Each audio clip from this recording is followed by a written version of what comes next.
played some guys that are potential NFL quarterbacks and obviously a dual threat quarterback at Arizona State. How different is this challenge for your defense going against, Love and their offensive line?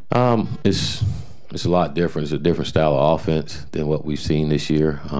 You see these guys getting two backs and multiple tight ends, and we haven't seen that this year. So that part will be different. They're committed to running the football and do a good job with their play action and have some very talented tight ends to where they can play with three tight ends. The best back that we understands what their guys are doing, and again, he don't need a big hole.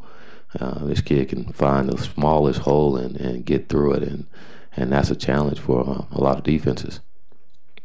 Back left, Scott. Looking back real quick, after you ran back the film on the Washington State game, aside from the obvious being a loss, what frustrated you most watching that film back? Not being able to run the football. That was important. That's something we pride ourselves on, and we weren't able to run the football, and that made a big difference in the football game for us. And so if there was anything I was frustrated by, it was that. All right, Jerry. In the same vein, how would you rate the inability to run the football as much as you wanted to? Was it based on Washington State's defensive front being a lot better than Cal's, which you were able to run effectively on? Or was it lack of execution effort on the offensive line? How much of each would you say? I would say it was both. That was a really good defense, very active defensive line. And they moved a lot. They moved before the snap, and then they moved after the snap. And I think that caused our guys some issues up front where we didn't execute like we should have. And it's kind of paralyzed our whole line to where we were waiting to see what they do rather than being in attack mode and going after them. And had a great scheme. They played really hard, and they executed, and we didn't. Left, Rob. Troy mentioned after the game he didn't think he tackled very well. When you watched film, what did you think of the tackling by your defense last week? We can be better. We always could be better. I mean, you look at the first touchdown they scored, it was just a check down to the back where we had guys covered down the field, and then it was a couple missed tackling. The guy go 40-some yards. So those things, I think our players and coaches, everyone know we got to be better at that. We can't allow those things to happen where you have a guy tackle for 4 or 5 yard gain and you miss him and he go 40. So I agree with Troy that we can be better at that as well. A couple times you mentioned after the game that Braxton will get better after playing his first game. Mm-hmm. Typically, when a quarterback makes his first start to the second start, what's the biggest jumps he makes in improvement? Well, I think the big thing is understanding the speed of the game. You think about Braxton. Here's a kid that haven't been getting a lot of reps throughout the year. He was third for the most part, so he didn't get a lot of reps. And last week been his first week to get a lot of reps. He learned a lot. He got better throughout the week. Had a good week of practice, but it's a little different when you get in the game and you got thousands of people yelling and screaming and different. It's just different, And the more experience you have, the better you get with it. But I just think guys around him have to play better in order for Braxton to play up to his potential. He's going to need guys around him to step up and give us more.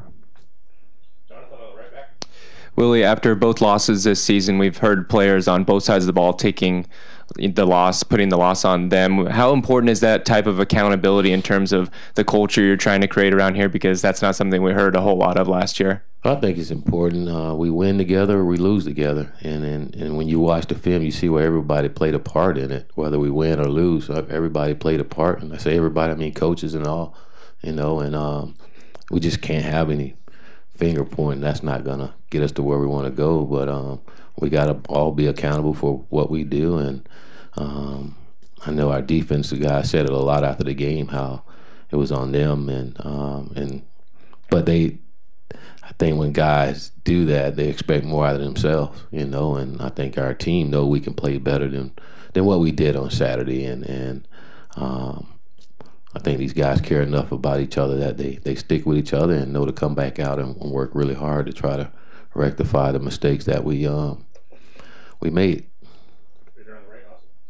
Willie, what's your relationship like with David Shaw? Were you guys together at Stanford, and have you kept in touch through the years? David, great guy. I was there with Coach Harbaugh and David when we first got there for 3 years at Stanford, the first 3 years there, and learned a lot of football from David Shaw while I was there, and we kept in touch ever since. And he's been a good friend and someone I call on, and especially when getting this job and talking more about the Pac-12. He's one of the guys I can call on and get some help from. Just to follow up to that, did you have a sense working there that he might be a good head coach someday? And has he pretty much followed the blueprint that you guys had when Harbaugh was there? Or has he done different things? He followed the blueprint, but he put his own spin on it, and it's worked for him. Did I think he can be a head coach? Of course. David's very, very intelligent. He really understands the game. He has tremendous experience on the pro level and on the college level as well. But he understands defenses. He understands offensive line play. He understands the game, and being around him, you can sense then that he was on his way, and he's done a great job ever since. Where do things stand with your quarterbacks now? Is it Braxton and Taylor trying to catch him, or if Taylor's back, do you open it up between the two of them? That's a great question. Taylor was back yesterday, and Braxton was out, and they both were getting reps, and we'll let it go through the week and see how the week goes, and make sure the guy that gives us the best chance to win be in there to play. But we'll see. Coach in the back, Stanford's got a couple of guys out because of that targeting rule. You've dealt with that this year. Kind of a two-part question. Is it more of a challenge for coaches now trying to coach kids to be not that aggressive and tackle the right way? And the other part of that is it affecting the effectiveness of tackling? Are guys missing tackles or not wrapping it because they're so conscious of that head? I think that's both of those questions are tough to answer. It's tough. I don't think you can speak about it a lot, tackling low and doing all these things the correct way. We've been doing that for years, but when you're in the game, it's tough. It's tough. I don't know anyone out there can teach exactly how they want you to tackle them. I mean, it's tough. It's a boom boom thing out there. It's full speed, and if anybody can stop in the middle of that and get a little lower or do some of those things, they're pretty talented. I think it's something you stress, and you got to continue to stress, and to make sure guys understand that one, you just can't go helmet to helmet, and you can't have any kind of forcible contact to the head for sure. So you got to continue to stress those things, and you can do the halt tackle and all that, but I think even in the halt tackle, you got to be in a certain situation or a certain angle coming in to tackle someone in order to do that. And you don't always have those angles, so it's tough. We're trying to make the game safe, and we're still trying to be physical and still trying to go fast, and that's tough. But we just, like anything else, you just keep working on it and hope we all continue to get better and we make the right calls. Stanford's typically had a really good defense. What have you seen from them, and I guess maybe who stands out of what makes they do things so well? They're well coached. They're rarely out of position. Those guys are always in position to make plays. I know the Reed kid in the secondary is very, very good. He's a good football player, and I think we all know it runs in the family. And he shows it on the football field. He's really good. The nose tackle's a good football player. They have some long corners. Good football team, just well coached, and it's going to take our A game.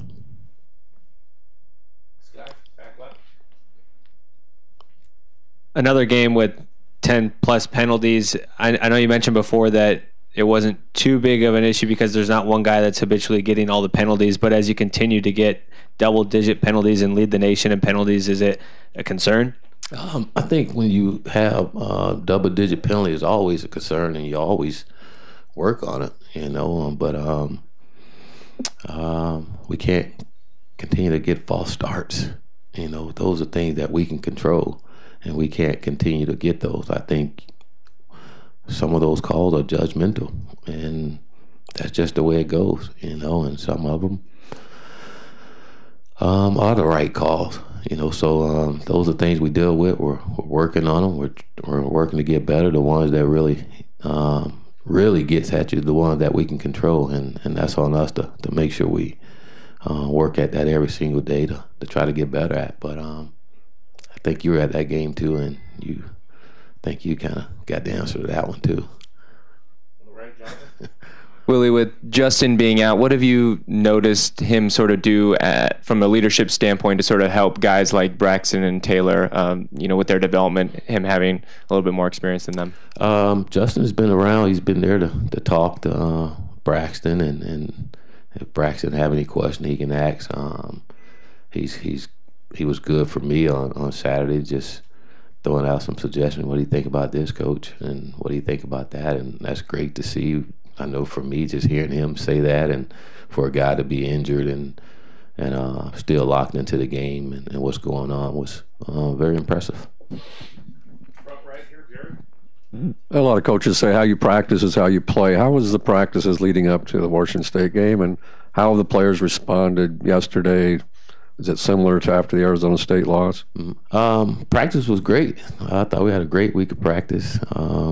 I was really excited about going to the game because of how we practice. And that's one thing I can say about our football team is that our guys have learned how to practice. Even after a loss, they come back the next day and have their mind right and ready to get to work to make the correction. So yesterday's practice was good. Last week practice was good.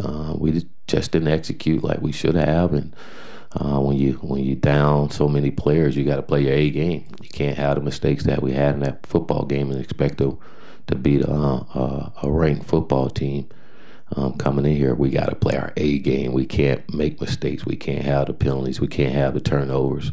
We got to play our A game if we expect to beat teams like that when we're down like we are. Oh, he got one more. Here we go. Willie, I know you probably just met Gary Anderson this year and never got to coach against him, but just your thoughts on Oregon State parting company with their coach at this point in the season? To be honest with you, I really don't have a thought. I've been locked into Stanford, and I just found out about that coming in here, and I got a chance to meet Coach Anderson and get to know him a little more during our head coaches meeting. Met him before when I was at South Florida. We played Wisconsin, so good football coach. Again, I don't know what's going on there, but good football coach, and wish him and his family nothing but the best.